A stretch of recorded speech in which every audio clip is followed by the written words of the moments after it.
आइए हम पढ़ते हैं मत्ती 5 अध्याय उसका 13 से 16 तक। तुम पृथ्वी के नमक हो, परंतु यदि नमक का स्वाद बिगड़ जाए तो वह फिर किस वस्तु से नमकीन किया जाएगा?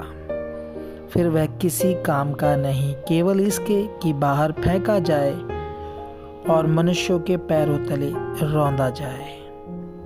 प्रभु यहाँ हमें इस वचन के द्वारा कुछ बताना चाह रहा है।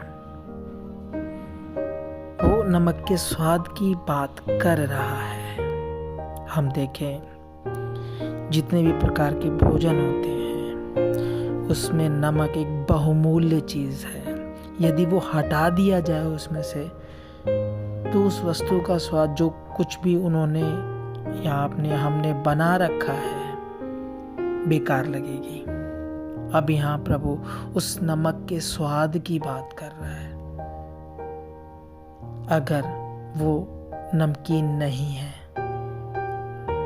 तो वो सब वस्तुओं का मजा खराब कर सकता है।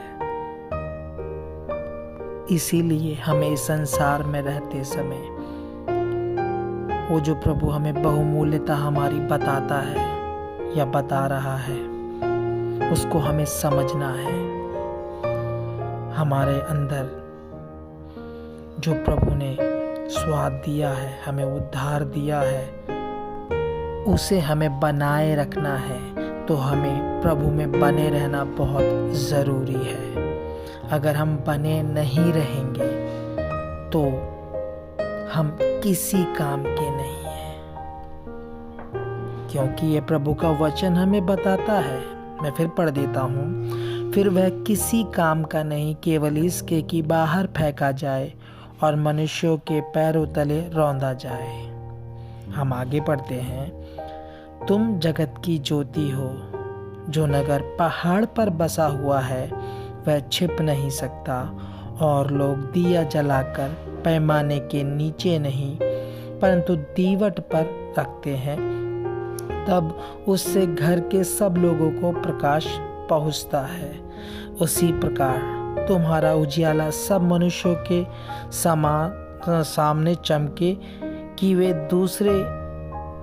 वे तुम्हारे भले कामों को देखकर तुम्हारे पिता की जो स्वर्ग में है मैं बड़ाई करें।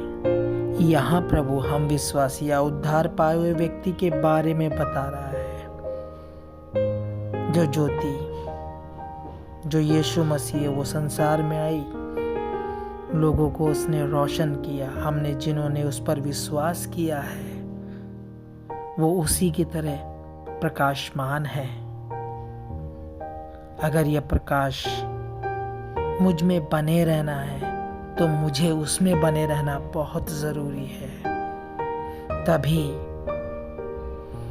वो जो नगर है, जो पहाड़ पर बसा हुआ है, कभी नहीं छिपेगा, ना उसका रोशनी कम होगा, वह और तेज जलेगा, ताकि अंधकार में रह रहे लोगों को वो प्रकाश दिखाई दे। जो नगर पहाड़ पर बसा हुआ है, लोगों के लिए एक मार्ग दिखाई दे, वो सत्य का मार्ग, ज्योति का मार्ग, न्याय का मार्ग, ताकि जो लोग अंधकार के वश में पड़े हुए हैं वो अपने अंधकार के कामों से मन फिराते हुए परमेश्वर की ओर फिरें, रोशनी में आए, उजाले में आए, ताकि अंधकार के वश से छुड़ाए जाकर ज्योति की संतान बने और भले कामों के लिए अग्रसर हों, और जिसके कारण ये जो भले काम एक विश्वासी के जीवन से होते हैं, वो नमूना हम अपने प्रभु के जीवन से, जो उन्होंने जिया है, देखते हैं। जब उनके जीवन से, प्रभु यीशु मसीह के जीवन से पिता की महिमा जैसे हुई है, वैसे ही हमारे जीवनों से भी पिता की महिमा होनी है जो स्वर्ग में है, ताकि और लोग उस जीवते परमेश्वर की बड़ाई करें।